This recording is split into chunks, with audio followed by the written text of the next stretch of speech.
du pays amul fenn foo xam ne rek fii Sénégal tey jii amul woon manifestation ngir ñaawlu lu nu mel Boubacar. docteur noo jàngatee loolu nga xam ni moom la presse bi génnee tey jii. waaw jërëjëf commencé woon naa ci wax sànq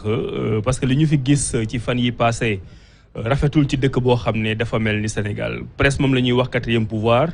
boo nekkee ci dëkk boo xam ne dañ koy construire parce que damay wax souvent ne ñun li ñu wutale ak tubaab yi ak dëkk yi nga xam ne dañu développé mooy ñoom dañu nekk di gérer seen ay dëkk tabax nañ ko ba pare ñun nag dañu toll di tabax suñu dëkk te tabax dëkk bi presse boobu daf ci am solo fàttali naa sànq ne bu dul woon presse bi ñàkkul peut-être ne élection présidentielle bi nga xam ne en 2000 ci la ñu amee première alternance au Sénégal du demee noonu parce que am na ñu doon bëgg génn ay résultats presse bi taxaw joxe résultats yi nga xam ne ñoo génn ci bureau de vote yi askan bi jàppale leen ñu proclamer résultats yooyu ñu am alternance beneen bi te loolu dama ciy xuus tuuti bu leen mu ko mayee mooy doole économique bi nga xam ne moom la presse privée war a am te amagu ko actuellement man ça fait au moins 3 ans maa ngi def benn proposition boo xam ne damay xalaat sax ne des fois bu ma ko defee yéen presse privée yéen ciy war a jàpp mais gisuma ni am na débat man li ma jàngat parce que def naa tuuti communication liggéey naa tuuti ci domaine boobu mooy gis nga lu mel ni RTS nga xam ne actuellement tey presque mën nañu wax ne lu ëpp ci publicité Sénégal moo ko yor ba pare RTS nekk service public état moom ko gouvernement moom ko Sénégal moom ko dama mës a proposer ne RTS nañu fa dindi complètement publicité gis nga loolu bu ñu ko essayé woon tey di ngeen gis ne presse privée bi dina suqaliku parce que RTS secteur kii la public la service public la état moo ko moom état mën na jël ci budget def subvention boo xam ne daf naan RTS moo xam bu Dakar ak bi nekk ci région yi fépp fu ñu mënti nekk dinañ leen jox li ñu soxla ba mu mat sëkk RTS soxlawul di xëccoo publicité ak la presse privée bu boobaa nga organiser waat nag loi boobu ngay wax ba nga xam ne képp kuy publicité mu am doole ak mu ñàkk doole da ngay dem ci presse privée bi loolu bu ñu ko defoon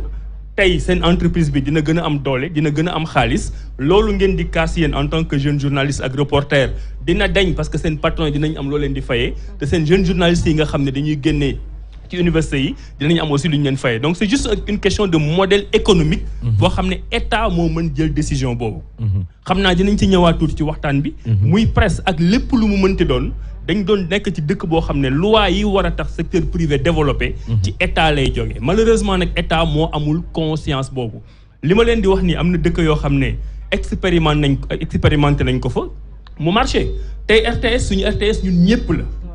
RTS mu ngi ci région yëpp RTS mu ngi ci dëkk yëpp mais état bi na jël subvention jox RTS génn ci publicité bu boobaa yéen tout de suite ngeen gis seen chiffre d'affaires dafay yokk ay milliards conditions de travail journalistes yi yokku dernier point bi may wax ci loolu mooy man dama gëm quand même régulation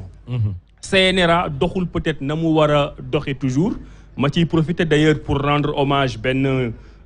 ku diriger CNRA koo xam ne gis naa liggéey bi mu def muy Babacar Touré te yàlla def mu jóge fi ñëpp xam liggéey bi nga xam ne doon na ko fi def du lépp moo ñoŋ ci CNRA mais CNRA dafa war a mën a continuer exister pour que suñu programme yi am benn forme de qualité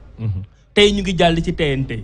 au-delà du fait des questions techniques yi fexe ñu jàll nañ ci TNT dañ ci war a profiter pour suñu programme yi nekk programme yoo xam ne dafa adapté ñun li nga xam ne moom la ñuy dund ci biir Sénégal dañu war a am ay programme yoo xam ne dafay yar dafa am programme yoo xam ne mooñ sénégalais bi nga xam ne moom la ñu soxla pour mu dem ci développement te loolu mënuma ko wax te du ma daaneel ci réseaux sociaux yi ñu ngi naan dañuy réguler réseaux sociaux yi il faut effectivement ñu réguler réseaux sociaux yi réseau social mënul nekk loo xam ne et loolu président Macky Sall am na lu ñu koy critiquer mais am na ci côté boo xam ne mën nga d'accord ak moom nit mënul nekk yor ordinateur am wala téléphone am toog këram ku ñu wax nga saaga ko te dara du la ci fekk ku ñu wax nga dugg ci vie privée am wax ci loo xam ne mënoo ko prouver te dara du la ci fekk fi ñuy artoo président Macky Sall nag mooy régulation boobu warul nekk loo xam ne da ngay tëj liberté nit ñi donc dañu war a am tey benn équilibre boo xam ne sénégalais bi dina am liberté d'expression mais liberté d'expression boobu mu xam ne daf ko war a exercer te warul yàqal keneen mooy homme politique muy journaliste ak képp koo xam ne homme public nga d'accord alors Boubacar macha allah loolu moom macha allah liñ ci mën a wax rek Boubacar di gërëm bu baax docteur Abdourahmane la réponse elle est pertinente ak mi ngi madame c'est que Boubacar dafa am lu docteur xaw a junj il faut que aussi la presse mu comprendre que presse bi mu jàngoon université ak ni mu doon wutee information muy la collecte recoupement yoon yooyu la nit ñëpp am accès maanaam bu njëkk ba presse ba ñu koy wax 4e pouvoir ñoom dañu wéetoon ci ëtt bi ñoom ñoo jago woon di xamle pouvoir boobu presse amoon léegi ñëpp a ko am Boubacar ak sa téléphone bi caméra la sa internet bi diffuseur la donc mën nga diffuser comme ñëpp mën nga filmer comme ñëpp mën nga créer sa audience comme ñëpp. mais boo jàngul diffuser jànguloo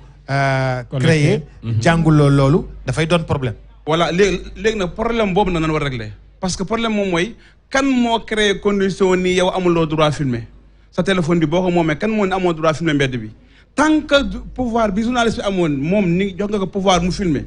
te waxoo keneen ki amoo droit filmer wala boog yow doo professionnel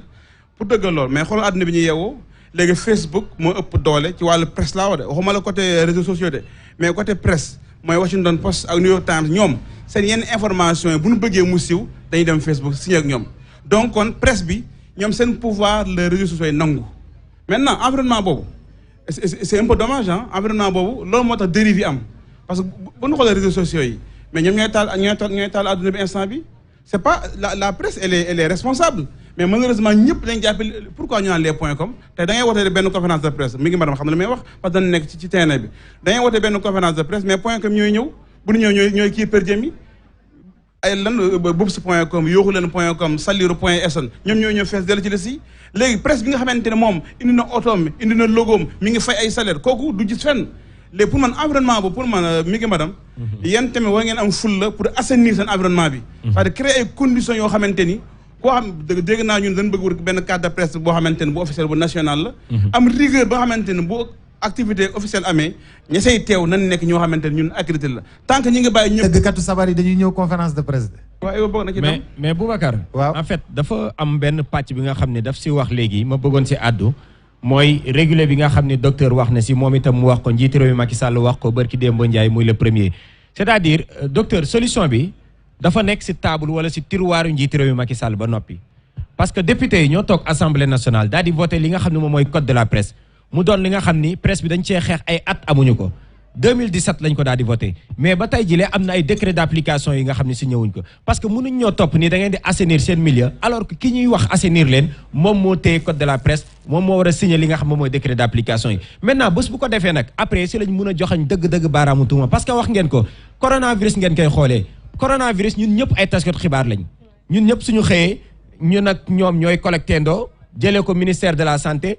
des fois sax ñoom ñoo la koy njëkk a jox à travers mooy les réseaux sociaux tey jii réseaux sociaux ak presse bi ñoo yem amuñu kubéer ku jóg nit taskat xibaar la moom wax na ko da ngay ñëw si ab xew-xew tey jii da ngay gis sax nit nga dëkk ak moom tey tase naag kenn ma dajeek moom manifestation pour man day manifester ma fekk mun ma sit nangam laay liggéey yàlla xam na ni kooku jàngul école c'est pas parce que dama ko xeeb wala dara mais métier bi dafa am ñi nga xam ne dañu ko jàng man du ma nangu benn yoon nag koo xam ni peut-être jàng ko yow nga rey sa bopp à travers jaar si concours très sélectif jaar CESTI wala nga jaar ISEC fay sa xaalis wala beneen école ba noppi après ñuy nangu ñu nga xam ne dañuy jóge ci biti ñëw yor métier bi looloo waral peut-être d'ici 2027 donc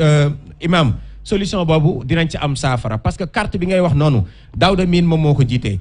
am na dafa lu toll si juróom fukk ak ñaari taskatu xibaar yi nga xam ni am nañ seeni carte maanaam fii ba 2027 tey jii moom la ñu war a tëju pour seetal mbir mi 2027 dans les normes ku jaarul école de formation ngay taskatu xibaar ngay caméraman ngay technicien te amoo diplôme mënoo dugg si métier bi donc loolu nag mooy il faut que mu am volonté politique que ce soit muy pouvoir bi que ce soit également ñi nga xam ni peut-être ëllëg